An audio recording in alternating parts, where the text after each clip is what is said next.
예, 7월 26일 주일 말씀 우리 함께 살펴가도록 하겠습니다. 자, 오늘은 에스라 이제 두 번째 시간으로 이제 1장에서 4장 그리고 이제 학개서를 함께 나누도록 하겠습니다.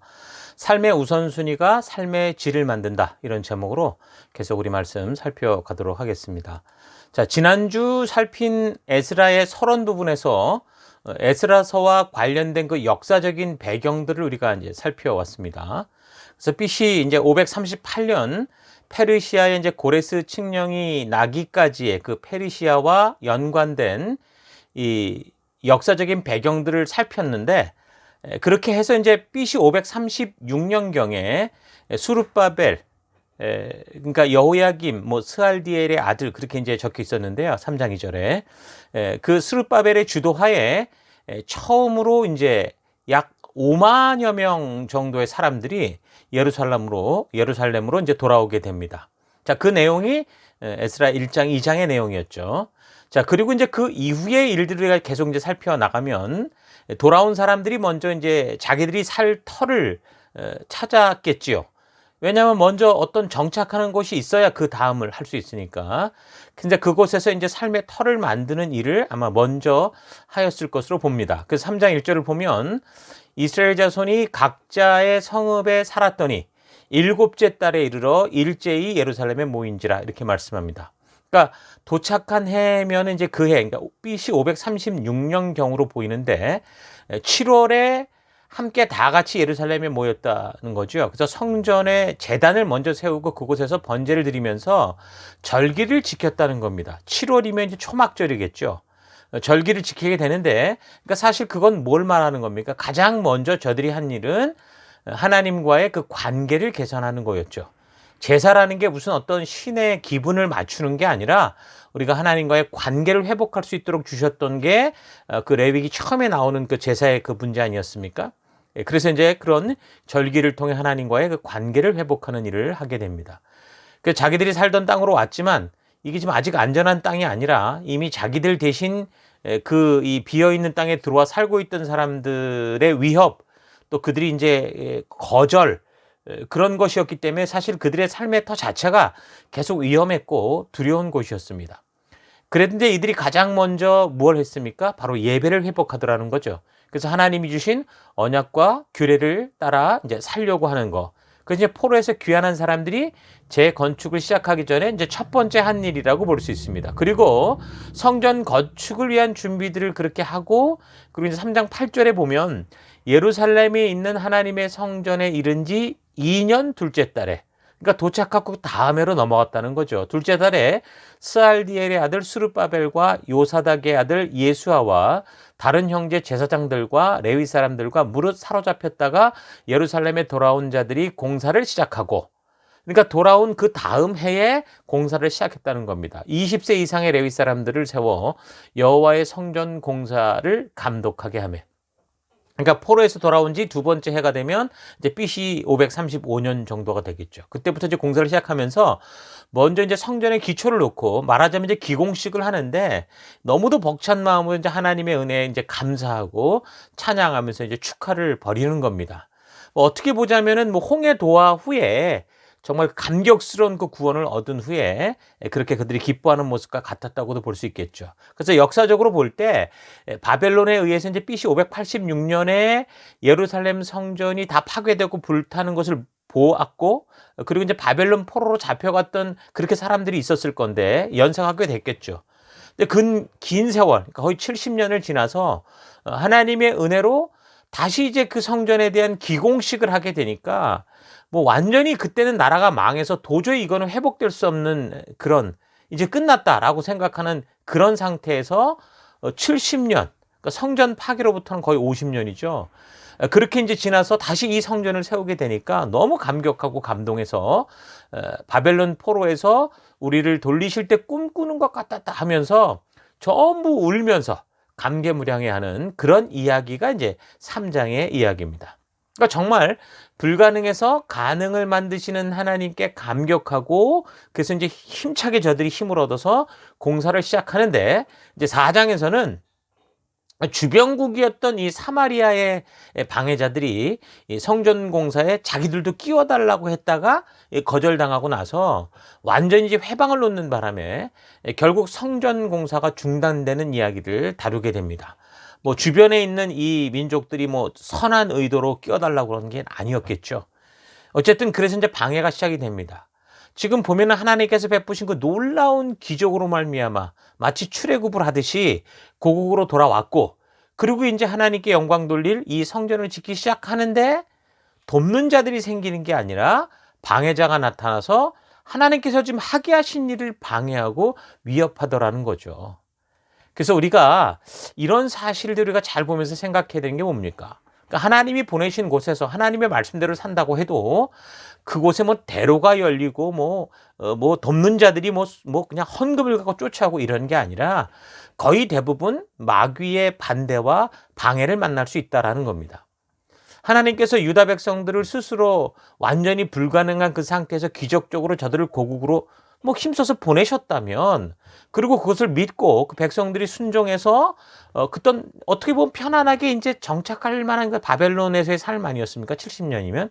근데 그걸 다 버리고 용기 있게 떠나 나왔다면 하나님께서 이제 그 보내신 곳에서, 그러니까 예루살렘에서 이제 돌아온 곳에서 일을 막 승승장구하게 하셔야 되는데, 마치 이 출애굽 백성들이 그 약속의 땅 가나안에 도착했을 때 뭐 맨션 아파트와 뭐 준비된 땅이 있는 게 아니라 적들이 막 눈을 부라리고 이제 목숨을 걸고 덤벼들면서 못 들어오도록 전쟁을 걸어온 것과 같은 그런 상태라고 볼 수 있죠. 그러니까 우리의 믿음의 삶은 항상 이렇다는 겁니다. 그러니까 우리가 분명 하나님의 뜻을 알고 그 뜻대로 살아도 얼마든지 반대를 넘어서 시비와 다툼이 있을 수 있고, 그보다 더 나아가서 하나님의 뜻이기 때문에 마귀가 더 강하게 공격을 하고 방해를 할 수 있다라는 걸 우리가 잊지 말아야 됩니다. 그래서 여러분, 하나님의 뜻대로 살아가는데 뭐 어디 가서 만약에 우리가 무슨 어려움을 닥친다면, 그러니까 뜻대로 가는데 어려움을 만난다면, 아, 이것이 지금 하나님의 바른 뜻이었구나 라고 오히려 더 여러분 믿음을 가지고 쉽게 포기하지 마시고 그렇게 믿음으로 나아갔으면 좋겠습니다. 마귀가 이렇게 방해를 하는 거 보니까 이게 정말 하나님의 뜻이 맞구나, 하나님이 기뻐하시고 사탄은 싫어하는 거구나, 이런 걸 깨닫고, 그래서 우리가 보냄을 받은 그 사명의 자리에서 더욱더 하나님의 말씀대로 그 가치를 따라 믿음으로 이겨나가야 되는 게 성도의 본분인 거죠. 그래서 성도는 의로운 일, 바른 사명의 길을 걷다가 당하는 그런 방해와 이 박해를 두려워하지 말아야 됩니다. 아니, 항해를 떠난 배가 대항에서 당연히 폭풍과 파도를 만나는 건 당연한 것처럼 우리가 그렇게 받아들일 수 있어야 된다라는 겁니다. 그래서 우리가 그 파도를 이겨갈 수 있는 그런 하나님의 도우심과 또 그런 우리의 그런 열심들이 꼭 필요한 거죠. 자, 그래서 하나님의 전적인 은혜로 기적적으로 예루살렘으로 돌아와 성전을 짓다가 결국은 그렇게 주변국들의 방해를 받아서 성전 재건축이 중단이 됩니다. 중단이 됐어요. 그리고 15년이라는 세월이 이제 막 흘러가게 되거든요.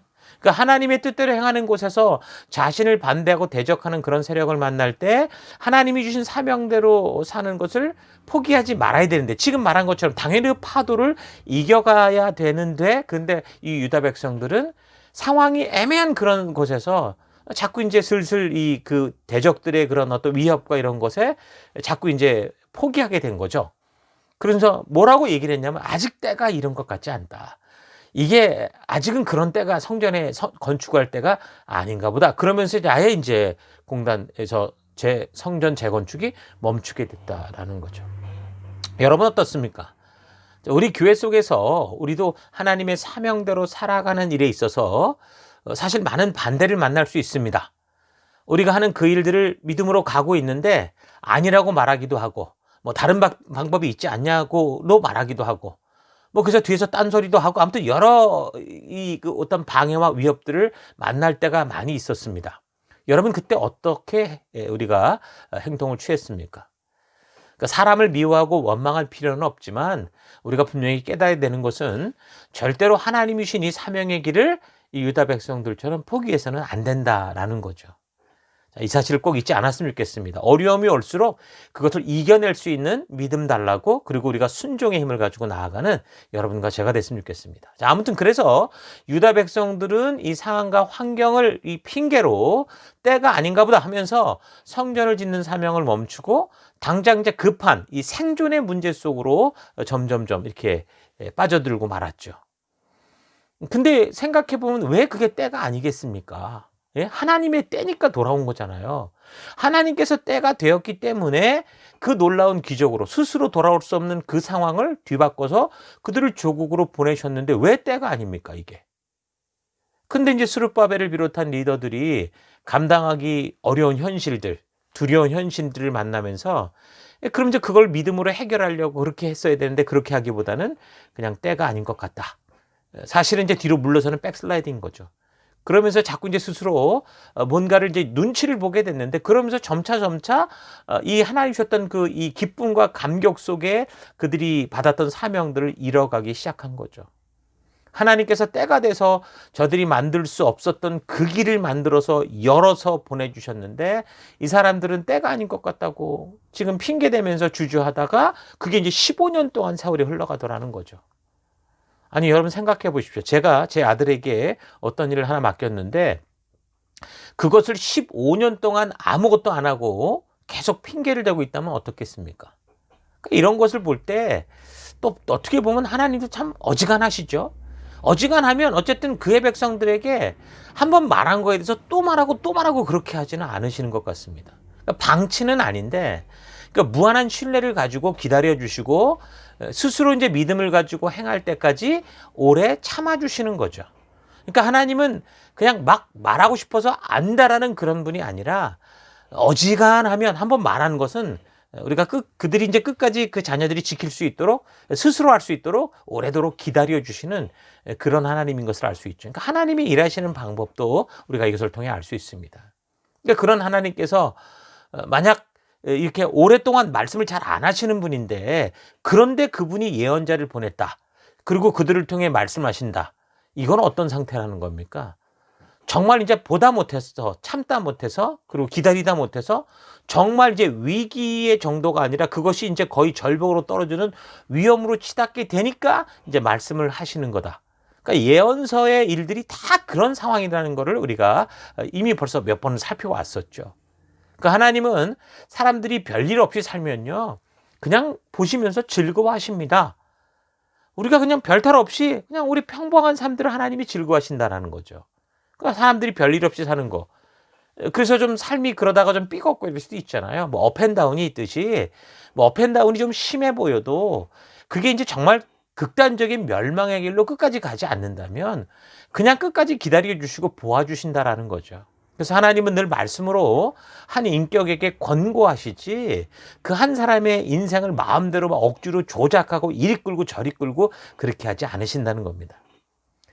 근데 이제 완전히 멸망의 길로 가게 된다면 어떻게 하는 거라고요? 선지자, 예언자를 보내서 그들을 회복의 길로 돌아오도록 아주 간절하게 외치시는 그런 일을 하십니다. 그래서 우리는 선지자들을 통해 전해지는 이 하나님의 말씀, 이 선지서들을 우리가 좀 진지하게 잘 묵상하고 이곳에서 지금 하나님이 왜 이렇게 말씀하시는가, 이런 사실을 우리가 잘 알아야 됩니다. 뭐 대저 예언자라는 거는 본래 칭찬하러 오는 게 아니고 고집스럽게 자기 길을 가다가 멸망의 길로 떨어지기 전에 결국은 그곳으로 갈 수밖에 없는 그런 위급한 거를 보고 책망하고 권고해서 바르게 돌아오게 하려고 그렇게 이제 예언자가 오는 거기 때문에, 잘못하기 때문에 이제 예언자가 나타나는 거지 잘하면 예언자가 나타나지 않는다는 거죠. 그래서 우리가 자꾸 우리 삶 속에서도 뭔가 자꾸 예언을 하려고 하고 예언을 들으려고 하고 좋은 게 아닙니다. 여러분, 그런 게 안 들릴수록 우리의 삶이 평안한 거예요. 자, 그러니까 이 백성들이 하나님의 때가 되어 포로에서 기적적으로 이제 고국으로 이제 돌아오게 된 것이고, 그래서 성전을 지어서 하나님의 통치 가운데 서게 할 때가 되어서 하나님이 보내셨는데, 그런데 그 땅에서 이제 주변에 반대에 부딪힌다고 생각을 하니까 이제 15년이나 하나님의 뜻이 아닌 것 같다, 하나님의 때가 아닌 것 같다, 그런 핑계와 변명을 늘어놓으면서 자기 살 궁리만 하니까 이제 하나님께서 이제 또 선지자를 보내십니다. 그게 누굽니까? 바로 이제 학개라는 선지자입니다.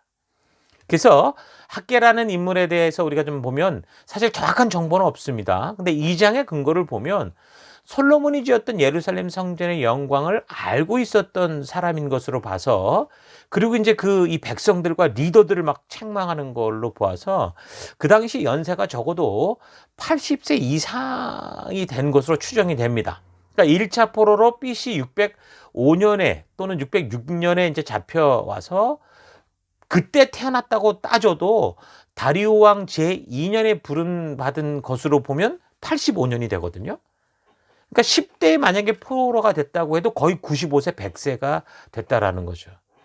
그렇다면 그는 나라의 패망을 목격했고 완전히 노예가 돼서 희생 불가 상태에서 그 하나님께서 그 놀라운 역사로 이 백성들을 고향, 본국으로 돌아보내는 그런 이 기적을 경험한 사람이고, 그래서 1차 포로 귀환 때 함께 돌아왔던 인물로 볼 수 있죠.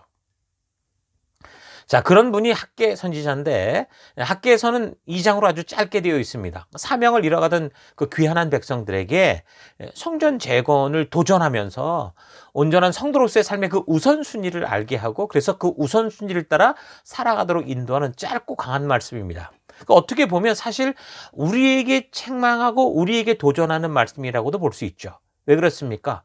우리 또한 하나님을 알고 하나님의 그 구원을 받아 지금 구원의 백성의 자리에 서서 우리가 보낼받은 사명의 터가 있는데, 과연 그곳에서 우리는 정말 아직 때가 아닌가 보다라고 미루고 있는지, 교회에서 하나님께서 너를 내가 좀 사용하자, 나와 좀 동행하자라고 우리를 리더로 또 다른 어떤 그 사역으로 부르시는데 아직 부족하다고 하면서 아직 때가 아니라고 하면서 그런 모습을 보이고 있지 않는가. 이런 거 우리가 생각해 볼 때 이 학개 선자를 통해 도전하는 말씀, 바로 그런 우리를 향한 말씀이라고 볼 수 있습니다.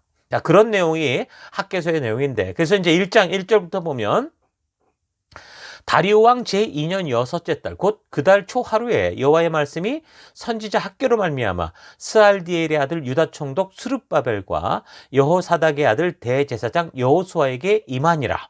그러니까 여기서 말하는 지금 다리오 왕은 페르시아의 네 번째 왕이었던 다리우스 1세, 히스타페스 이렇게도 하는데 어쨌든 다리우스 1세를 말하는 겁니다.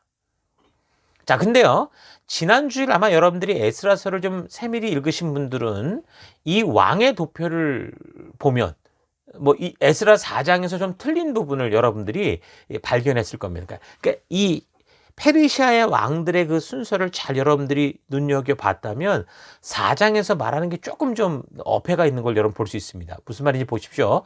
에스라 4장 23절 뭐라고 말하면 아닥사스다 왕의 조서 초본에 르훔과 서기관 심세와 그의 동료 앞에서 낭독되매 그들이 예루살렘으로 급히 가서 유다 사람들을 보고 권력으로 억제하여 그 공사를 그치게 했다 그럽니다. 누구 때요? 아닥사스다 왕 때. 24절. 이에 예루살렘에서 하나님의 성전 공사가 바사왕 다리오 제2년. 그러니까 다리오는 지금 우리가 살피고 있는 이 왕이죠. 그러니까 왼쪽에 연대표를 잘 보면 아닥사스다 왕 같은 경우 사실 다리오 왕보다 훨씬 후대 왕입니다. 그렇다면 이게 인물이 잘못된 거죠. 어떻게 후대 왕이 그 선대 왕에게 보다 먼저 성전을 지람하라 하겠습니까? 그러니까 에스라 4장은 페르시아 왕들의 기록을 좀 혼돈하고 있는 겁니다. 그러니까 이거는 아마도 아닥사스다라는 이 왕의 호칭이 그냥 왕을 부르는 일반적인 명칭으로서 적었을 수 있죠. 그러니까 이집트의 파로, 그러면 그 왕들을 전부 파로라고 얘기를 하잖아요. 그것처럼 이 아닥사스다라는 게 어떤 그런 호칭으로서 적혔을 수 있거나, 아니면 이건 잘못된 거죠. 성경에는 이렇게 좀 잘못된 부분들이 종종 있습니다. 그러니까 에스라가 착각하여 잘못 적은 것인지 아니면 어떤 이유인지 정확히 알 수는 없지만 역사와 연결해 볼 때 아닥사스라가 아니라 정확한 것은 고레스의 아들 캄비세스 2세가 건축 중지 명령을 내리는 게 맞죠, 그게. 이거는 요세푸스라는 유대 이 역사가를 통해서도 우리가 그 기록을 알 수 있습니다. 성전 건축 중지 명령이 BC 535년, 그러니까 짓기 시작한 그해에 있었다면 바벨론 지역을 그때 통치하던 사람은 메대의 다리오라고 그랬잖아요. 이 사람 같은 경우는 자기가 다스리는 바벨론 땅에서 5만여 명이나 되는 지금 인구가 빠져나갔잖아요, 유대인들이. 그러니까 분명히 이 사람은 알고 있었기 때문에 중지 명령을 내릴 리는 없을 거고, 그렇다고 뭐 이런 명령을 내린 고레스가 또 그 명령을 내릴 리도 없을 거고, 그렇게 본다면 이 고레스의 아버지의 그 왕권을 대신하고 있던 캄비세스, 그의 아들일 가능성이 훨씬 높고 타당성이 있는 거죠. 그러니까 그 당시 역사를 볼 때 이 고레스가 이 바벨론을 그렇게 정복하고 난 다음에 BC 538년에 칙령을 내렸잖아요. 그래서 유대 민족들을 다 돌아가라, 성전을 져라. 그렇게 해놓고서 이제 그 후에 언제인지 정확히는 모르지만 이제 원래는 이집트를 먼저 점령하려고 했는데 만만치 않았어요. 그래서 북쪽 지역에가 마사케타이라는 이 부족을 정벌하려고 나가게 되는데, 아마도 뭐 2, 3년 정도 전쟁을 준비했다고 보면 BC 한 536년 경으로 이제 추측이 되는 거죠. 그래서 헤로도토스의 기록에 의하면 마사케타이족과 전쟁을 위해서 국경선인 그 강을 건너기 전에 그 아들인 캄비세스 2세를 그 원래 리디아 왕이었다가 그 불에 타 죽을 뻔했다가 끈에서 잡았던 그 크로이소스라는 왕이 있었죠. 이 사람을 모사로 같이 데리고 있었다고 그랬잖아요. 그래서 이 마사케타이 족과의 전쟁을 가기 전에 이 크루이소스 왕을 이 아들이던 캄비세스 2세에게 붙여서 그 땅을 페르시아를 좀 잘 통치할 수 있도록 그렇게 명령을 내립니다. 그래서 고대 시대에는 왕이 전쟁을 떠나면 그의 아들이 이제 왕의 후계자로 세워져서 대리 통치를 하는 거죠.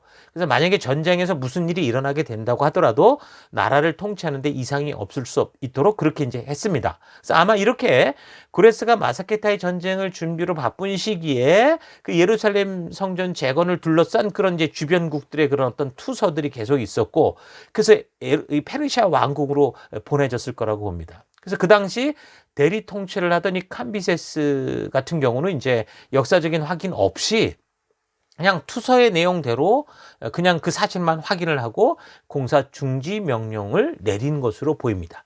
그게 이제 역사적 정황으로 볼 때, 성경과 역사적 정황으로 볼 때 이게 이제 가장 타당한 해석이라고 볼 수 있죠. 그러니까 지금 마사케타이 전쟁을 얘기했는데 이 전쟁에서 그 위대했던 이 고레스 왕이 죽거든요. 그 역사적인 배경을 잠깐 보면 처음에 이제 고레스는 이 바벨론 정복 후에 아까 말한 것처럼 이집트를 먼저 정복하려고 했습니다. 근데 그 당시 이집트의 왕이 제26왕조, 그 다섯 번째 왕이었던 아마시스 2세였었는데 전쟁이 만만치 않은 거예요. 아주 강해 보이는 거예요. 그래서 그보다 먼저 동북쪽 지역의 국경을 이제 확실하게 안정시키려고 이제 야만족이라고 할 수 있는 그 마사케타이라는 부족을 정벌하려고 이제 군사를 동원하게 되는 겁니다. 이 마사케타이 족속 같은 경우는 중앙아시아 지역을 무대로 이제 유목 생활을 하면서 살았던 족속들인데, 이들의 관습은 어땠냐면요. 한 명의 아내와 결혼을 해요. 결혼을 한 명의 아내와 하는데 아무 아내나 공유하는 그런 풍습이 있었습니다. 그리고 사람이 늙으면요, 친척들이 모여서 양이나 염소처럼 늙은 부모를 죽여서 그걸 삶아서 그 고기를 함께 먹었습니다. 이게 참 지금 들으면 뭔 그런 게 있냐 그러는데, 그때는 그 사람들 같은 경우는 그렇게 죽어야 자기가 행복하게 죽은 것으로 그렇게 인정을 했죠. 그래서 죽어서 먹히지 않고 땅에 묻히는 경우는 재앙이다, 그렇게 이제 여길 정도의 그런 풍습이 있었습니다. 그리고 이들은 이제 유목민이었기 때문에 말을 잘 탔고 활과 창을 쓰기도 하지만 대개 이제 양날도끼를 가지고 싸우는 완전히 뭐 신출귀몰하고 그야말로 이제 용맹한 부족이었다고 그러죠. 그래서 이 고레스 같은 경우는 이런 사실을 알고 있었기 때문에 정면 대결을 한 게 아니라 좀 작전을 통해서 싸움을 했습니다. 이 마사케타이족이 워낙 야생 생활 방식을 하다 보니까 뭐 그냥 음식도 거의 날거로 먹는 거예요. 그러니까 정식으로 요리된 음식을 별로 이렇게 맛있게 먹어본 적이 없는 거죠. 그래서 이제 그런 음식을 딱 준비해 놓고, 그리고 이제 물을 타지 않은 아주 찡한 포도주와 함께 이제 그런 준비를 하고, 그리고 가장 약한 부대만 남기고 본진이 이제 철수하는 것처럼 이렇게 싹 빠진 겁니다. 그때 이제 마사케타이 족속에 토미리스라는 여왕이 통치하고 있었는데 그 아들이 왕자죠. 그 아들이 군사를 아주 정예 군사를 이끌고 야밤에 이제 이 곳을 급습을 하는 거죠. 근데 뭐 이미 다 빠져 있는 상태니까 승리에 도취돼 가지고서 거기 차려진 그 이 술과 음식들을 아주 그냥 뭐 뭐 거기다가 뭐 맛있게 요리가 됐으니까 얼마나 뭐 놀랐겠습니까? 그래서 요리된 음식을 진탕 먹고 술 실컷 마시고 이제 원액의 포도주를 마시고 이제 골아 떨어진 거죠. 그래서 이제 고레스가 다시 와서 다 이제 잡은 겁니다. 군사를 다 죽이고 젊은 왕자하고 이제 다 많은 군사를 또 사로잡게 된 거죠. 이 마사케테의 젊고 어리석은 왕자가 이제 술이 깨고 자기가 이것 때문에 이제 수치심을 이기지 못하고 이 친구가 자살을 해요. 그래서 그 어머니 이제 토미리스 여왕이 고레스의 페르시아 군대와 이제 그것 때문에 싸우게 됩니다. 아들의 죽음으로 인해서 완전히 피가 거꾸로 솟구친 이 여왕이 페르시아 군과 아주 정면 충돌을 하면서 결국 고레스가 이끄는 페르시아 군대가 밀립니다. 참패를 하고 거기서 그래서 이제 고레스 왕도 죽게 되죠. 그러니까 그 위대한 제국의 왕 고레스, 이스라엘 백성들에겐 마치 메시아 같은 이 사람, 하나님의 도구로 사용됐던 이 사람이 이렇게 마사케테이족 속의 터미리스라는 이 여자에 의해서 그렇게 죽게 됐습니다.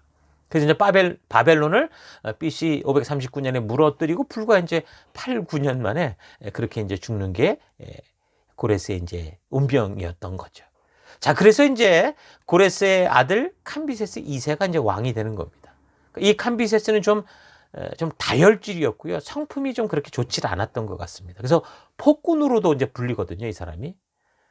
이상한 짓을 많이 해요. 자기 누이, 그러니까 자기 누나나 동생, 그러니까 자기 누이를 사랑해서 자기 누이가 둘이나 있었는데 아토사, 메로에 이 여동생인지 누나인지 같이 결혼을 합니다.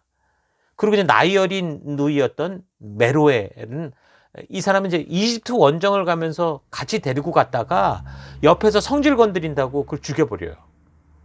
그리고 나중에 이제 설명하겠지만 왕권을 위해서 또 자신의 남동생도 죽였던 그런 사람이 이 캄비세스 2세입니다. 그래서 BC 525년에 이집트를 이제 정복을 하죠. 원래 이제 고레스 아버지가 하려고 했던 걸 이 아들이 이제 가서 이제 BC 525년에 이집트를 정복하게 됩니다. 이거는 고레스 왕부터 계획된 게 이제 결국에는 아들 캄비세스 때 이루어진 아주 주요 업적이라고 볼 수 있는데요.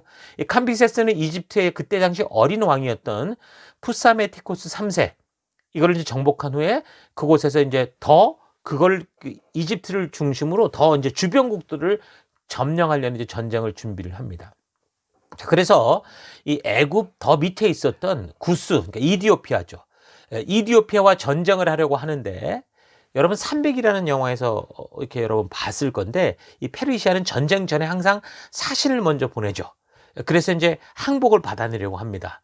그래서 항복의 의미로 흙과 물을 바쳐라. 이제 그렇게 이제 하죠. 그래서 이제 똑같이 이제 이디오피아 이 구스에도 그렇게 항복하도록 사신을 보냈더니 그 구스 왕이 큰 활을 하나 가지고 오더니 그 사신 앞에서 이 페르시아의 이 어린 것들이 이것처럼 큰 활을 다루지도 못하는 주제에 어디 지금 구스를 넘보려고 하냐. 이 활이나 댕길 줄 알면 그때 공격해라 그러면서 사신에게 그 활을 줘서 보냈어요. 그래서 캄비세스가 그걸 듣고 이제 화가 난 거죠. 그 사신이 가져온 그 활을 가져와 보라 그래서 활을 당기려고 하는데 이게 얼마나 단단한지 줄이 전혀 당겨지지를 않는 겁니다.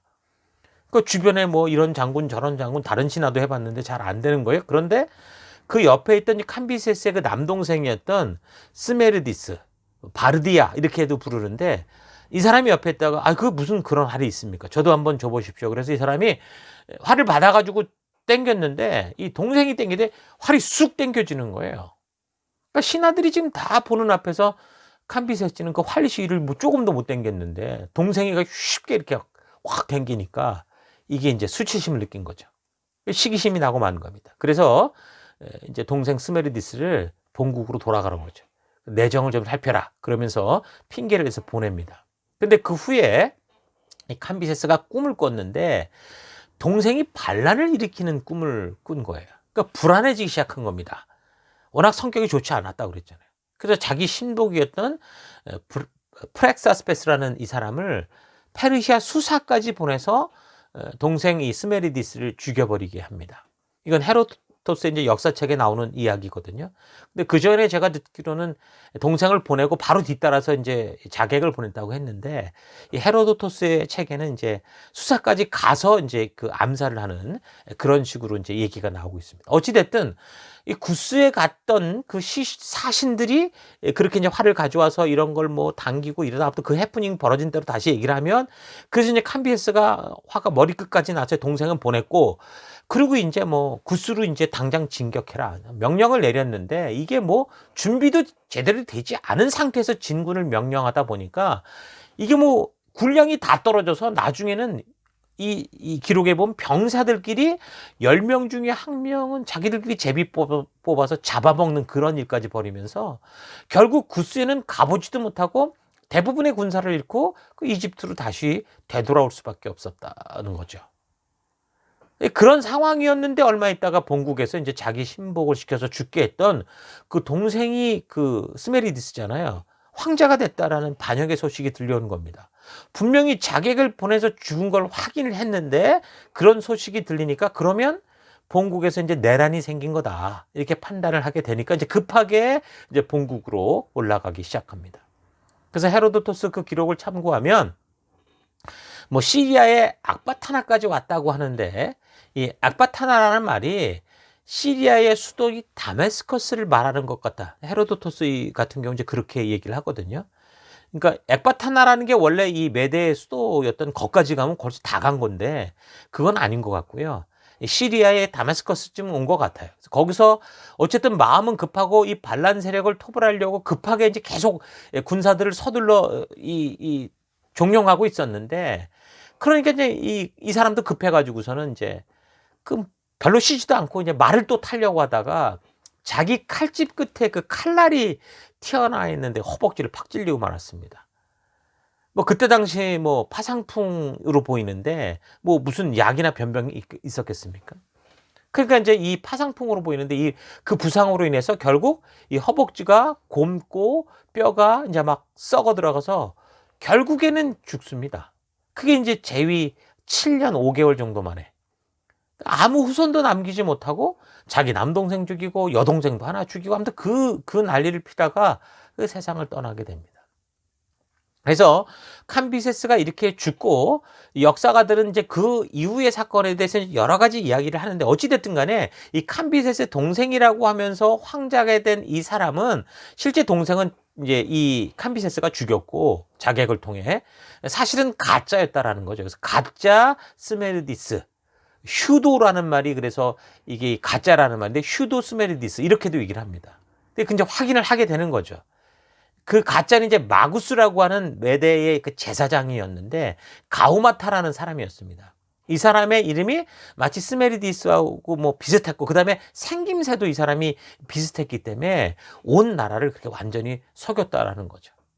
그래서 캄비세스가 그래서 이제 이런 사실을 알고 급하게 가다가 부상으로 결국은 자기는 그렇게 죽게 될 때 이제 실토를 하는 거죠. 자기가 동생을 이렇게 자객을 통해 죽였다 이걸 실토하면서 결국은 이제 이 메대와 바사라는 나라가 두 개가 통합된 나라지만 항상 둘이 견제하고 있었던 건 사실이거든요.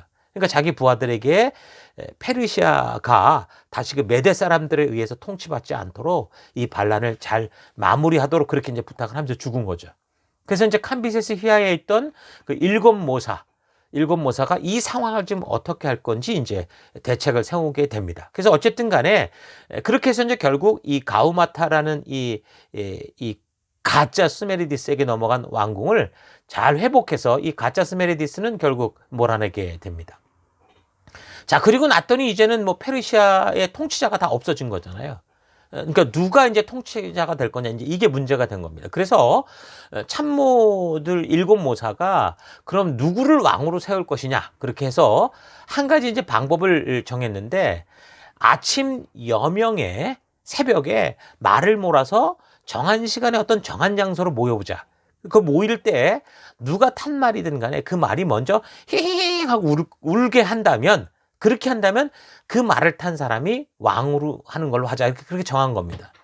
그때 제일 먼저 이 다리우스라는 사람의 말이 사실 유능한 이 그를 돕는 마부의 도움으로 울음소리를 내게 돼서, 그래서 이제 결국 고레스, 캄비세스 2세, 그리고 이제 가짜 스메리디스를 이어서 그다음에 이제 이 다리우스 이 스타페스가 왕이 되는 겁니다. 그러니까 이제 고레스의 혈통은 그렇게 끝난 거죠. 사실 왕조가 그렇게 끝나고 그다음에 이제 다리우스로 시작되는 그런 이 왕조로 이제 이어져 가게 되는 겁니다. 그래서 이렇게 페르시아의 역사들이 전개될 때, 이런 사건들이 막 있을 때 그 유대민족, 돌아간 유대민족에게는 성전을 재건하다가 주변에서 뭐 이렇게 막 방해를 일으키고 방해를 이기지 못하고 결국 15년이라는 세월이 그렇게 이제 그런 식으로 흘러가게 되는 겁니다. 근데 이제 그 15년이 흘러가는 그 세월까지 이 스룹바벨을 비롯한 모든 백성들이 뭐 한마디로 말하면 아직 때가 아닌가 보다 그러면서 성전 재건은커녕 그저 이제 계속 자기 먹고 살기에 바빠서 정신 없었더라는 거죠. 어떻게 보면 지금의 우리 모습도 비슷합니다. 늘 우리는 우리가 살아가는 이 삶의 터, 조금 더 나은 삶의 그 어떤 질, 이런 것들을 위해서 우리가 늘 그렇게 애쓰고 노력하고 하는 것. 화장실 하나 있었으면 이제 2개로 만들고 싶고, 방이 하나 있으면 2개로 만들고 싶고, 이런 식의 삶에 늘 빠져 있는 것과, 그래서 늘 하나님의 말씀과 부르신 그 약속들을 우리가 같이 하는 게 아니라 아예 안 해버리는 게 문제지 않습니까? 이제 그런 상황이 똑같다라는 겁니다. 근데 이제 그럴 때 이제 하나님께서 선지자들을 보내셔서 이제 성전을 재건하도록 명하시는데, 그게 이제 학개 스가랴 같은 선지자거든요. 스가랴 같은 경우는 다음 주에 우리가 살필 건데, 그래서 오늘 우리가 학개 선지에 대해서 그렇게 우리가 살피고 있는 겁니다. 그래서 이 학개 선지자가 여기 다리우스 왕, 그렇게 이렇게 이제 왕이 된 다리우스 왕 2년 차 될 때에 하나님의 부르심을 받은 거죠. 자, 이제 성경에는 지금 이렇게 페르시아에서 벌어진 역사적인 사건들이 세세하게 다 나오지는 않습니다. 그래서 성경과 역사를 이렇게 우리가 잘 연결해서 보지 못하면 성경을 읽을수록 정말 재미없을 수밖에 없죠. 성경도 이 역사를 좀 알고 보면 재미가 있고 더 집중할 수 있게 됩니다. 근데 이걸 모르니까 남의 나라 얘기, 남의 땅 얘기, 이거 뭐 우리하고 무슨 상관인가? 그러니까 혼란이 있을 수 있다라는 거죠. 여러분 300이라는 영화도 자꾸 좀 제가 언급을 하고 있는데, 그 300이라는 영화도 이런 역사를 알고 보면 더 흥미로울 수 있습니다. 300이라는 영화에 나오는 그 페르시아의 왕, 그 왕은 여기 이제 다리우스의 뒤를 이은 아하수에로 왕입니다. 그러니까 세계 역사에 이 사람의 이름이 크세르크세스로 나오게 되거든요. 여러분 300 영화를 보면 지금 화면에 보는 것처럼 무슨 초콜릿 볶는 남자들이 아주 그런 멋진 그런 근육질만 이런 것만 기억하면 안 되고요. 이제 곧 이제 에스더가 왕후가 되는 이야기, 에스더서를 우리가 또 살펴야 되는데, 그 에스더가 결혼하는 왕이 바로 이 크세르크세스고, 이 사람이 바로 에스라를 신임했고 또 느헤미야를 신임해서 계속 보내줬던 그 왕이, 바로 이 사람이 바로 이 왕이라는 거죠. 그리고 그 다음 왕이 아닥사스다. 그러니까 아하수에로가 에스더와 연결된 사람이고, 아닥사스다 왕이 바로 에스라와 느헤미야를 보냈던 그 왕이라는 겁니다. 어찌됐든 다리우스가 왕이 돼서 수많은 반란을 제압하고 제국을 튼튼하게 했는데, 여기 이제 업적으로 보면 그 지도를 한번 보십시오. 이 사람이 저 인도로부터 애굽 그리고 리디아까지 이걸 127도, 그러니까 20주로 분할을 해서 다스렸습니다. 뭐 그냥 워낙 땅이 크니까 이게 통제하는 게 쉽지가 않잖아요. 땅이 커질수록. 그래서 이제 이 사람이 비밀 경찰 같은 이제 감찰단을 만들었는데, 그걸 파송해가지고 각 도에서 반란의 기밀을 살피고 그 살핀 정보들을 빨리 이제 모아서 조치를 할 수 있는 그런 시스템을 만들었습니다.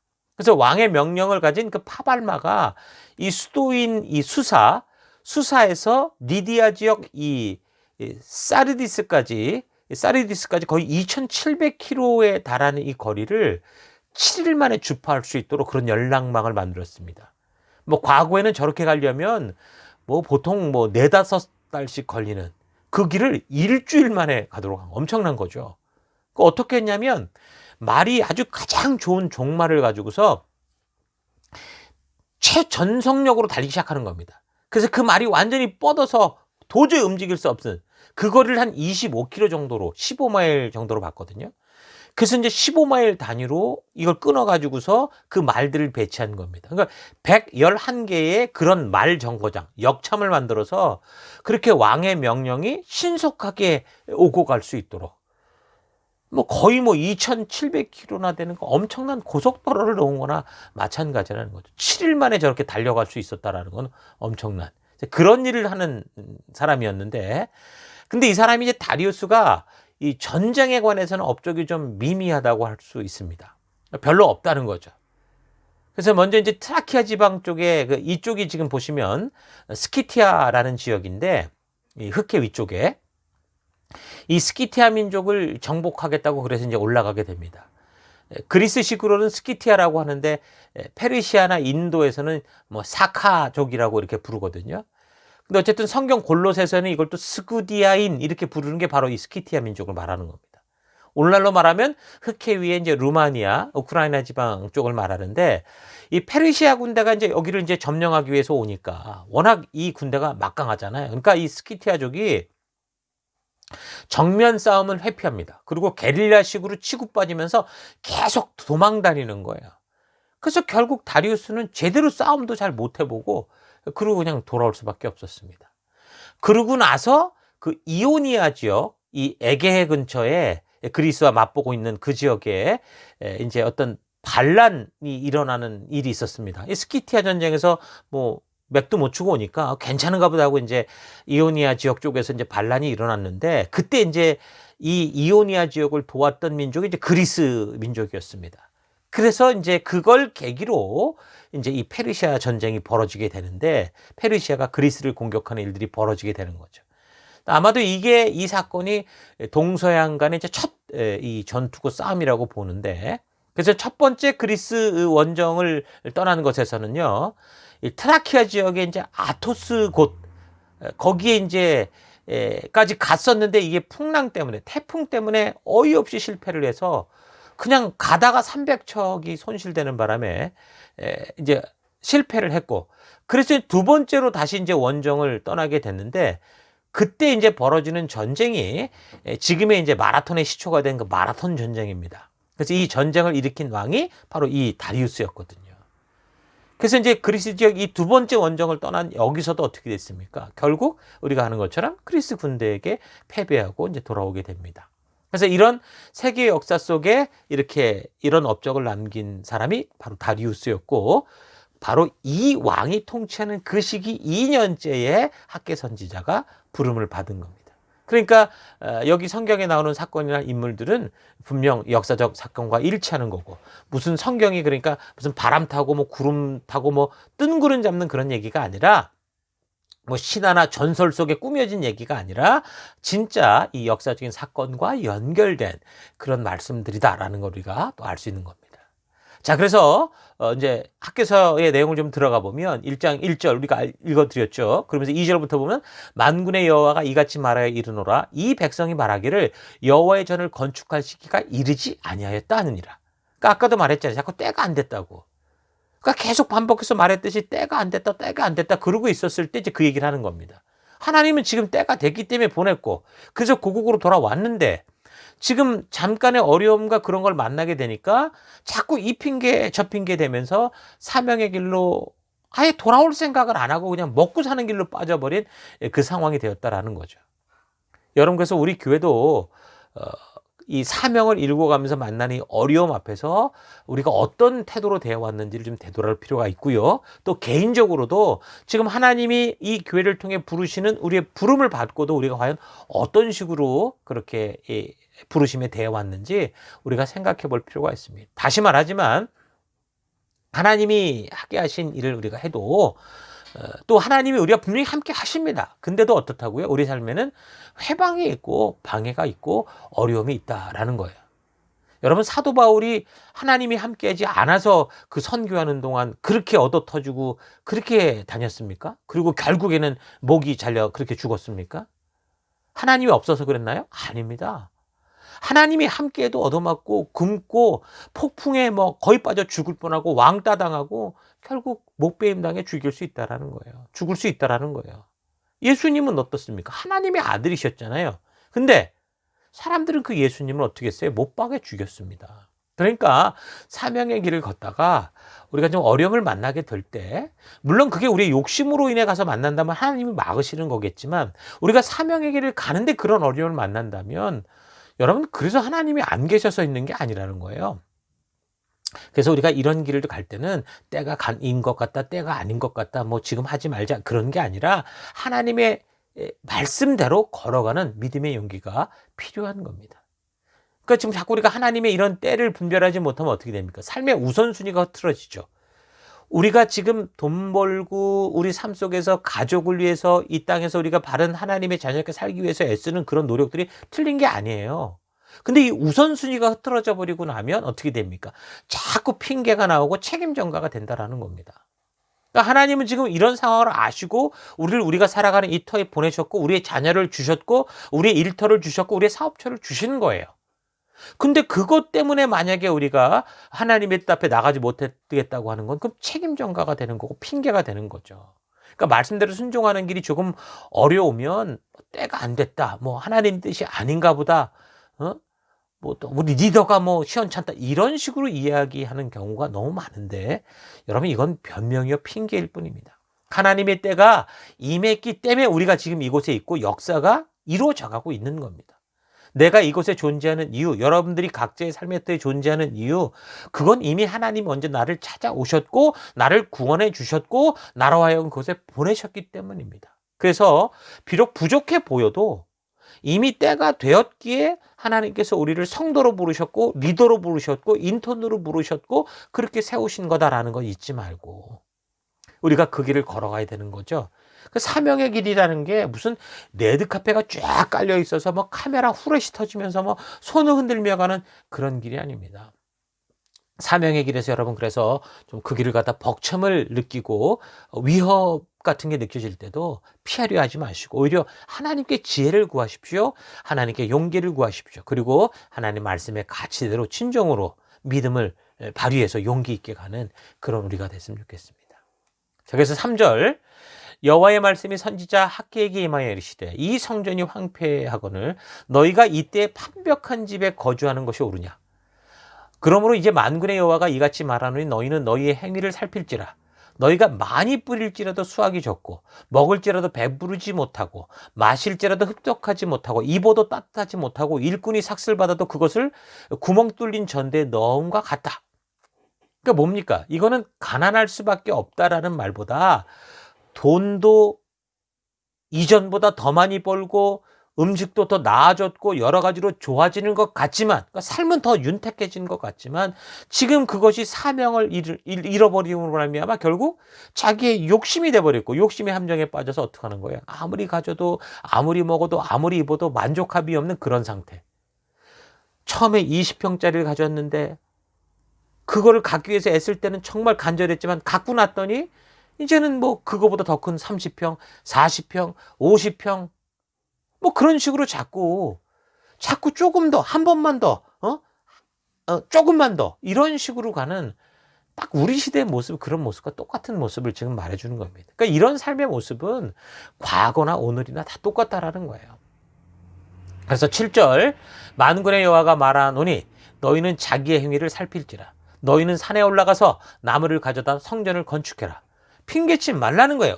좋은 재료가 있다 없다, 레바논 백향목이 있다 없다를 따지지 말고 산에 올라가서 나무를 가져다가 우리가 약속됐던 하나님이 주시는 사명의 길을 걸어가라. 너희 삶 속에서 이것을 핑계치 말고 그 길을 향해 걸어가라. 그렇게 이제 말씀을 하시는 거죠. 그래서 내 집은 황폐하였을 때 너희는 각각 자기의 집을 짓기에 빨랐음이라.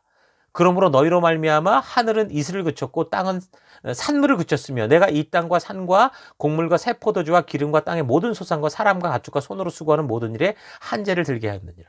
그러니까 뭔가 벌어지는 것 같고 뭔가 나아지는 것 같은데 항상 제자리일 수밖에 없는 그런 모습을 말씀하는 거죠. 많은 사람들이 손으로 애쓰고 노력하고 땀을 흘려도 늘 밑빠진 독에 물 붓는 것 같은 삶으로 인해 피곤해 하잖아요. 왜 그렇습니까? 그게 지금 이 말씀입니다. 우선순위가 잘못됐기 때문이죠.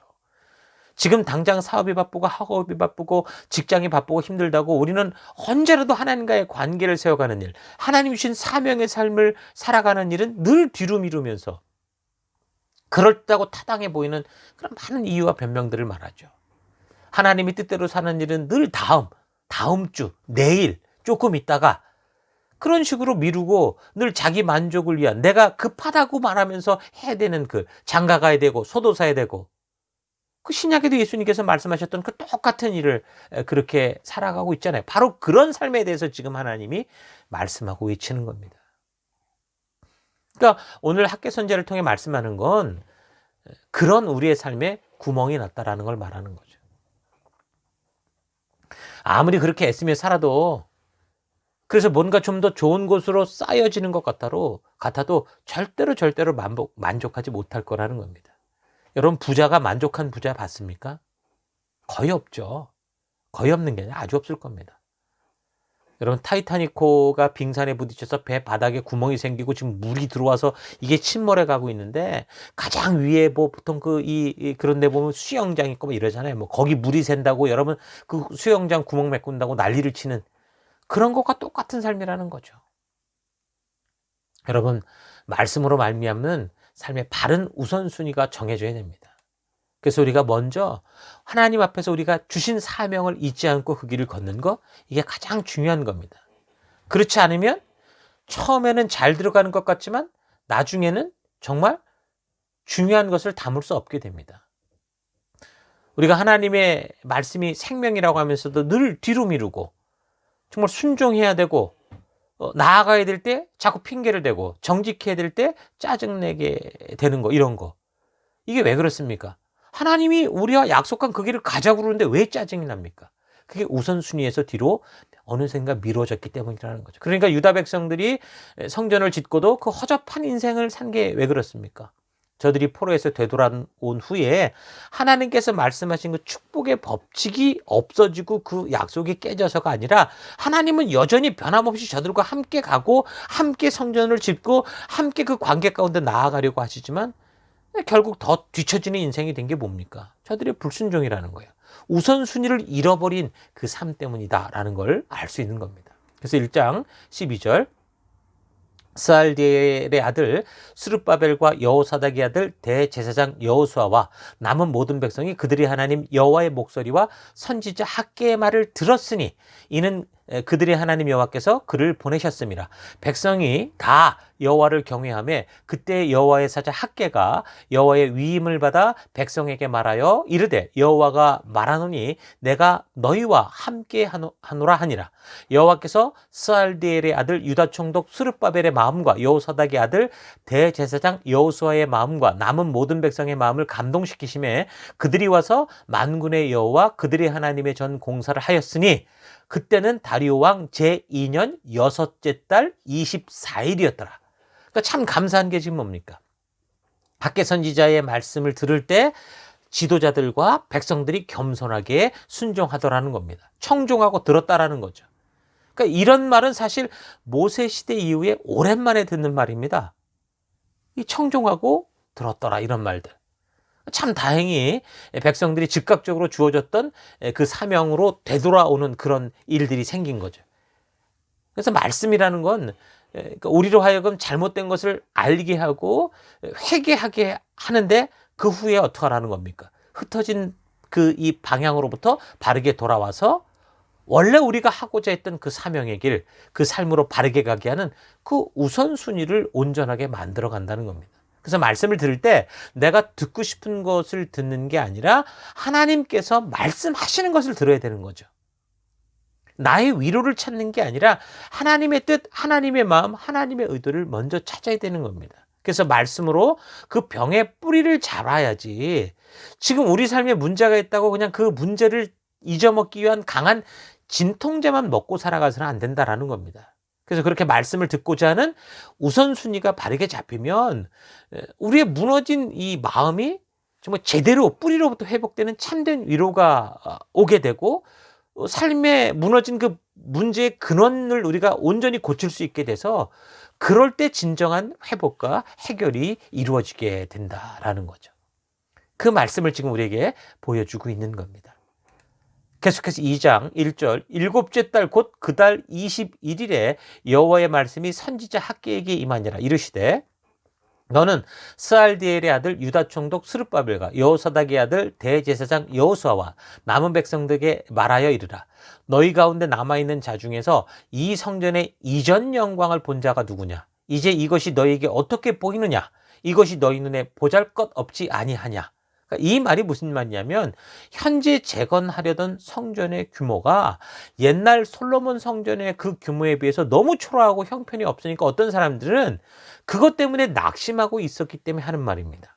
그러니까 이제 성전을 제대로 지으려고 하니까 야, 옛날의 성전에 비해서는 이게 무슨 성전이냐 이게. 이래가지고 어떻게 하나님을 우리가 여기다 모신다고 할 수 있겠냐 하면서 이 성전 규모를 가지고 왈가왈부하는 일이 많아진 거죠. 그러니까 하나님께서 맞다. 분명히 성전의 규모는 솔로몬의 성전에 비하면 초라하다. 그렇게 인정을 하시는 겁니다. 그러면서 4절 그러나 여호와가 이르노라 스룹바벨아 스스로 굳세게 할지어다. 여호사닥의 아들 대제사장 여호수아야 스스로 굳세게 할지어다. 여호와의 말이니라. 이 땅 모든 백성아 스스로 굳세게 하여 일할지어다. 내가 너희와 함께하노라. 만군의 여호와의 말이니라. 그 건물의 규모가 문제가 아니라 나는 좁고 화려한 성전에 거하는 게 아니라고 말씀하시는 거죠. 비록 초라하고 보잘것없어도 너희의 바른 마음, 정말 나와 함께하고자 하는 그 진정한 마음, 바로 그 마음 속에 내가 함께한다라는 것을 분명하게 말씀해 주시는 거죠. 그러니까 하나님을 겉을 보시는 게 아니라 하나님은 겉이 초라해도 그 마음 중심을 보는 하나님이시다라는 것을 말씀해 주시는 겁니다. 오늘 이 시대 우리는 사실 화려함에 쉽게 또 속고 넘어가는 그런 세상입니다. 거칠애가 극을 달하고 있고 사람을 겉으로 보고 판단하고 모두가 겉모습을 바꾸느라 정신없는 세상이죠.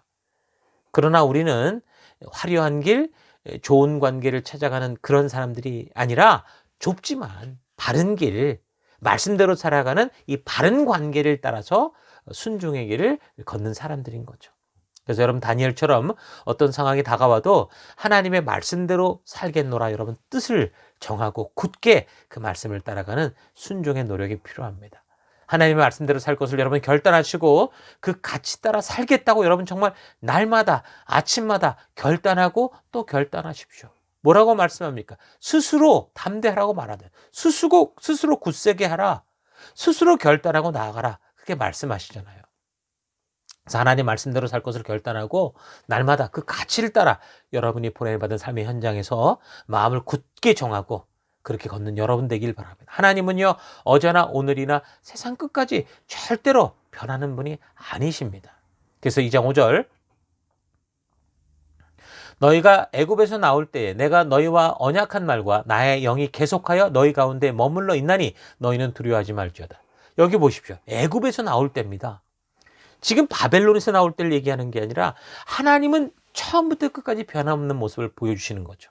6절 만군의 여호와가 이같이 말하노라 조금 있으면 내가 하늘과 땅과 바다와 육지를 진동시킬 것이요 또한 모든 나라를 진동시킬 것이며 모든 나라의 보배가 이르리니 내가 이 성전의 영광이 충만하게 하리라. 만군의 여호와의 말이니라. 은도 내 것이요 금도 내 것이라. 만군의 여호와의 말이니라. 이 성전의 나중 영광이 이전 영광보다 크리라. 만군의 여호와의 말이니라. 내가 이곳에 평강을 주리라. 만군의 여호와의 말이니라. 그러니까 규모와 양에 속지 말고 하나님의 진심과 진리가 통하는 공동체가 될 때 시내산 언약처럼 뭐라고 그랬습니까?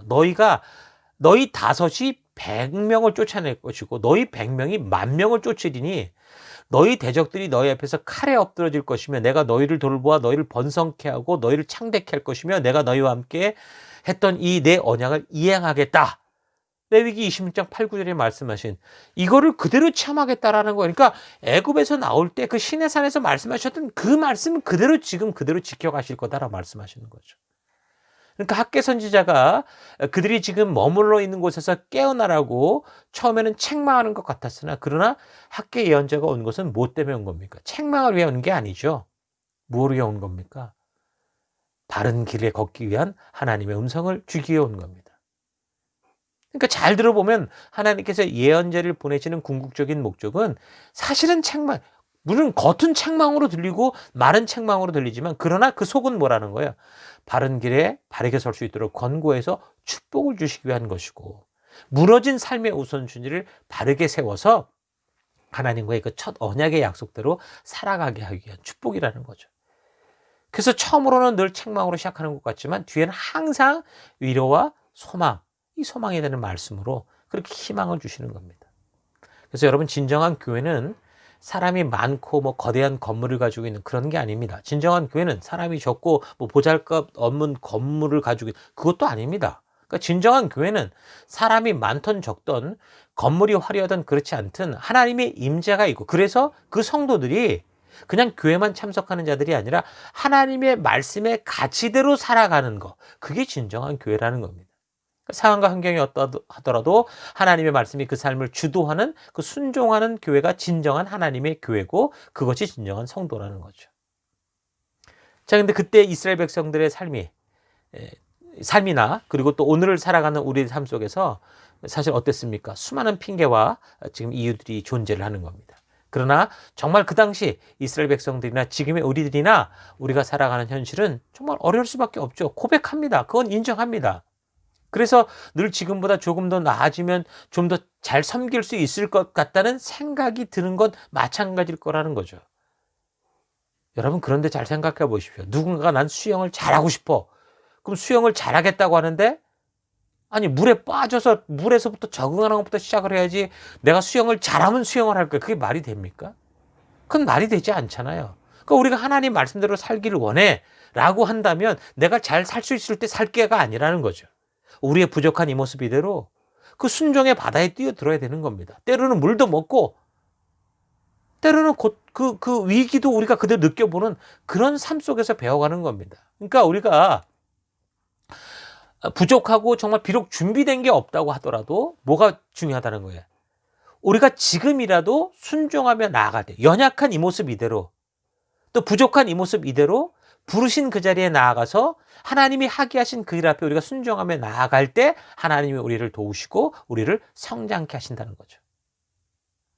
그래서 그 당시 그들이 정말 가진 것이 없어도 학개 선지자의 이 말씀을 그대로 경청했고, 그래서 그 말씀을 들을 때 어떻게 한 거예요? 하나님 말씀대로 순종하고자 할 때에 그 하나님이 도우시고 하나님이 준비하셨던 것들이 다시 보여지는 놀라운 역사들이 일어나게 되는 겁니다. 여러분, 성전 공사를 중지한 지 거의 15년이 지났다고 그랬잖아요. 그러면 어떻게 됐겠어요? 처음에 그 건축 자금으로 가지고 온 것들이 아마 다 없어졌을 가능성이 많죠. 비록 이 사람이 좀 무르고 리더십이 없어 보이던 스룹바벨 같은 경우도 사실 그 결단이 있고 나니까 결국에는 어떻게 하냐면 이 문제를 해결하는 아주 중요한 그 역할들을 하게 됩니다. 이 스룹바벨에 대한 정보가 성경에는 많이 없거든요. 근데 이 유대 역사가 요세푸스의 기록을 살펴보면 이 스룹바벨이 이 지금 왕이 된 이 다리오와 왕이 되기 전부터 오랜 친구 사이였다. 그렇게 이제 얘기를 하고 있습니다. 그래서 다리오는 그 어릴 때 같이 만약에 자기가 왕이 된다면 이제 서로 이제 친구니까 아니까 예루살렘 성전을 재건하고 하나님의 모든 기물들을 예루살렘 성전으로 반환하겠다. 그런 식으로 맹세를 했다고 그러죠. 그리고 마침내 이제 결국은 그가 정말 예상치도 않았는데 이 사람이 왕이 된 거 아니에요? 그래서 유대 민족들이 성전 재건을 중단하고 있을 때 이 페르시아의 이제 세 번째 왕이 됐고, 그래서 이제 스룹바벨이 학개 선지자의 권고를 듣고 난 후에 옛 친구를 다시 찾아 만나러 가는 거죠. 다리우스 왕을. 그래서 다리우스 1세를 통해서 성전 재건을 다시 시작할 모든 이 재원들을 지원받게 되는 겁니다. 생각해 보십시오. 만약에 폭군이었던 이 캄비세스가 계속 왕으로 있었다고 한다거나, 또는 그 가짜 스메리디스가 페르시아의 권력을 끝까지 가졌다면 아마 성전 재건은 멈춘 상태에서 완전히 미궁 속으로 빠져들어갔을 겁니다. 그러나 그런 페르시아의 이 최악의 역사 속에서도 하나님께서는 이 백성들로 하여금 하나님과의 관계를 바르게 하는 성전을 완성하고자 할 때 이 완성을 위해 준비하시기 위해서 어떻게 하는 거예요? 다리우스라는 처녀 왕과는 관련도 없었던, 왕통과는 관련도 없었던 이 사람이 왕이 되게 하시는 거죠. 그래서 이제 이렇게 지원을 받기 시작해서 성전 공사가 시작되자마자 불과 이제 4년 만에 사람들이 무능하다고 손가락질하던 그 스룹바벨의 손을 통해서 완전히 이제 성전 재건을 하면서 그래서 우리가 역사 속에서 이 성전을 뭐 제2성전이라고 하는데 스룹바벨 성전이라고 부릅니다. 그러니까 스룹바벨 성전이 바로 이렇게 지어진 재건된 성전을 말하는 거죠. 자, 그렇게 성전을 완공하고 나서 보니까 보십시오. BC 538년에 고레스 칙령이 났었죠. 그리고 준비해서 오느라고 이제 한 1, 2년 걸렸다고 그랬잖아요. 그래서 어쨌든 536년에 도착을 하고, 그리고 그 다음 해에 성전 기초를 놓으면서 성전 기공식을 했다고 그랬죠. 성전을 짓기 시작했다고 그랬죠. 그게 BC 535년이라고 그랬죠. 근데 그 해에 이 방해로 말미암아 그 해에 멈춰서 그냥 15년 동안 멈추게 됐지만, 그 BC 520년쯤, 그러니까 다리우스 왕이 통치한 2년째 됐던 때 학계 선지자의 도전으로 공사가 재개되면서 이 다리우스 왕의 지원을 받아낸 그 스룹바벨을 통해서 결국 4년 만에, 그러니까 BC 516년에 성전 재건이 완공되는 겁니다. 그렇게 보면 하나님께서 선지자들을 통해 예언하셨듯이 어떻게 되는 거예요? 70년 정도 만에 포로에서 예루살렘으로 돌아왔고, 그리고 성전도 파괴된 때로부터 정확히 70년 만에 다시 완전히 완성되는 것을 우리가 볼 수 있는 겁니다. 사람이 방해하거나 뭐 게으름을 피거나 뭐 이럴 수도 있고 저럴 수도 있는데, 결국은 하나님께서 예레미야 선지자를 통해 예언하셨던 그 말씀 그대로 정확하게 70년 만에 하나님이 모든 것을 다시 회복시키는 그런 성취가 있는 그런 것을 우리가 이 역사를 그냥 살펴가다 보니까 알 수 있게 되는 거죠. 이런 하나님이 우리 하나님이십니다. 이런 일을 위해 이 학계 선지자를 정확한 그때에 다시 도전하시고 또 그 백성들에게 나아가게 하시고 그런 일들을 하게 하시는 거죠. 여러분, 하나님은 항상 우리와 이렇게 함께 해주십니다. 그래서 우리 주변에 벌어지는 일들, 여러분 주변의 상황과 환경의 상태로 지금 하나님이 계시냐 안 계시냐 이런 걸 파악하려고 하지 말라는 거죠. 지금처럼 이런 코로나 바이러스의 문제로 정말 수많은 사람들이 정말 어려움을 겪고 있는 이런 걸로 인해서 하나님이 계시냐 마냐 이런 얘기를 할 게 아니라는 겁니다. 하나님은 항상 함께 계십니다. 우리에게 뭔가를 말씀하고 계시겠죠. 우리가 잘못된 길로 갔고 이 길로 가까이 왔었기 때문에 우리에게 여기로 오지 말라고 말씀을 하셨을 겁니다. 근데 우리는 고집스럽게 이 길을 걷다가 결국 이런 정말 엄청난 사태를 맞이하고 있는 거죠. 학계가 도전을 주는 때에 이 사람들의 상황은 성전을 지을 자금도 없었고 누구든지 상식적으로 생각해도 지금은 때가 아니다, 그렇게 느낄 만큼 아무런 그 기회조차 보이지 않았었습니다. 그러나 하나님은 그 백성들이 더 이상 핑계를 대며 불순종하지 않고 순종하고자 할 때 그 아무것도 안 될 것 같던 불가능 속에서 기적적으로 다리우스라는 사람을 준비시키시고 왕으로 세우셔서 결국에는 어떻게 합니까? 성전 재건의 역사를 가능케 하셨습니다. 때가 안 되었다거나 하나님의 도우심이 없다던가 스룹바벨의 리더십에 무슨 문제가 있는 게 아니라 어디에 문제가 있는가? 바로 우리 믿음에 순종에 문제가 있다라는 사실 잊지 마시고, 우리가 처한 어떤 환경 속에서도 오늘 우리가 보냄을 받은 각자의 삶의 터에서 정말 빛과 소금된 백성으로서 우리가 해야 될 이 열방의 제사장이여 거룩한 나라, 이 빛과 소금다운 그런 삶을 믿음으로 굳게 순종하며 나아가는 우리가 됐으면 좋겠습니다.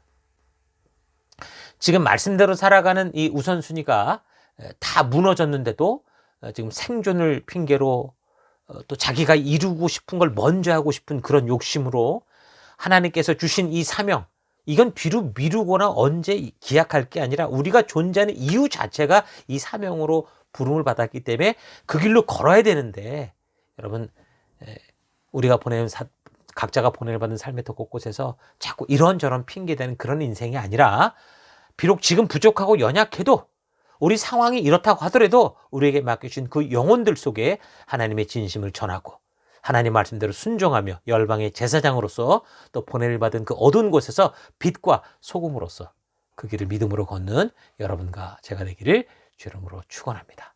자, 오늘 여기까지 하고요. 다음 주 계속해서 우리 스갈에서 연결해서 살펴가도록 하겠습니다. 잠시 우리 묵상하며 기도하십시다. 묵상하십시다.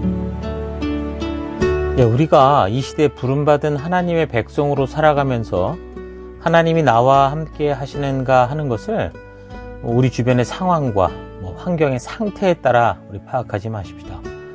하나님은 절대로 우리를 떠나지 않으시고 우리에게 약속하신 그 처음 그대로 항상 신실하게 지켜주십니다. 그래서 우리와 어떤 상황과 환경 속에서도 함께 동행해 주시고 약속하신 길을 따라 늘 신실하게 걸어가 주시죠. 때로 우리가 고의적인 잘못으로 인해서 하나님께 책망받는 것 같아도 그거는 우리를 죽이고자 함이 아니라 살리고자 함이죠. 이런 사실 잊지 마십시다. 우리가 삶 속에서 만나는 문제들을 그래서 잠시 잊기 위해서 그냥 진통제를 맞듯이 그걸 맞고 모면하려고 하는 눈 가리고 아웅하는 그런 식의 삶의 태도가 아니라 그 문제의 뿌리를 좀 발견하고 그걸 뽑아내서 오히려 그 문제들을 축복의 기회로 만드는 그런 믿음의 삶을 살아가면 좋겠습니다. 그래서 지금 나를 볼 때 비록 아직 부족하고 준비되지 못한 것이 많은 것 같아도 하나님의 함께 하심을 믿고 하나님의 말씀대로 먼저 부르심을 따라 우리가 순종하며 우리의 삶 속에서 우리에게 보내신 그곳에서 빛된 삶을 살아가는 우리가 됐으면 좋겠습니다. 학개서 1장 4절 나의 성전은 아직도 잿더미 속에 부서져 있는데 너희는 벌써 화려한 집에서 살고 있느냐. 이건 지금 교회 성전을 절하 말아라는 얘기가 아니죠. 우리의 관심이 지금 어딘가를 말씀하시는 겁니다. 우리의 우선순위가 어디 있는지를 물으시는 겁니다.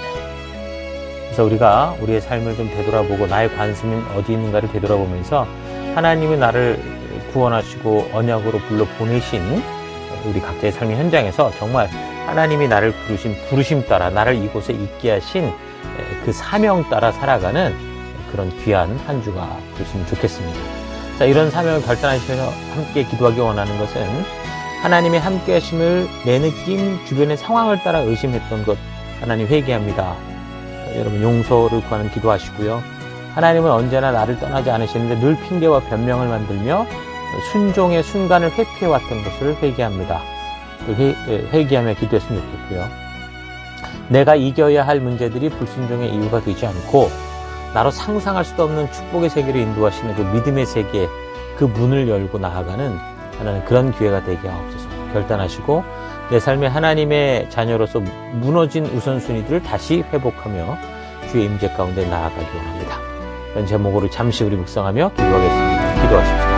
하나님의 함께 하심을 내 느낌 또 내 주변의 상황을 따라 의심하며 살아왔던 것을 회개합니다.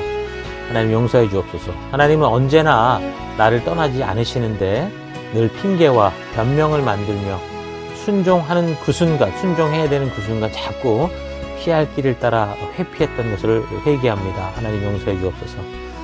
이제 하나님 내가 이겨야 될 문제들이 불순종의 이유, 핑계와 변명이 되지 않고 나로 상상할 수도 없는 그런 축복의 자료를 이끄는 하나님의 이끄심을 믿고 하나님 그 두렵고 떨리는 그 문을 믿음으로 열고 나아가는 우리가 되기 원합니다. 내 삶에 하나님의 자녀로서 무너져 있던 그런 자녀임에도 무너져 있었던 우선순위들을 다시 회복해서 하나님 내 삶을 보내신 그곳에서 주신 그 길을 걷되 하나님 이 믿음으로 이 사명과 함께 걸어가는 내가 되기 원합니다. 이 한 주간도 그런 길로 인도하시고 이끄신 하나님 감사드리고 예수님 이름으로 기도했습니다.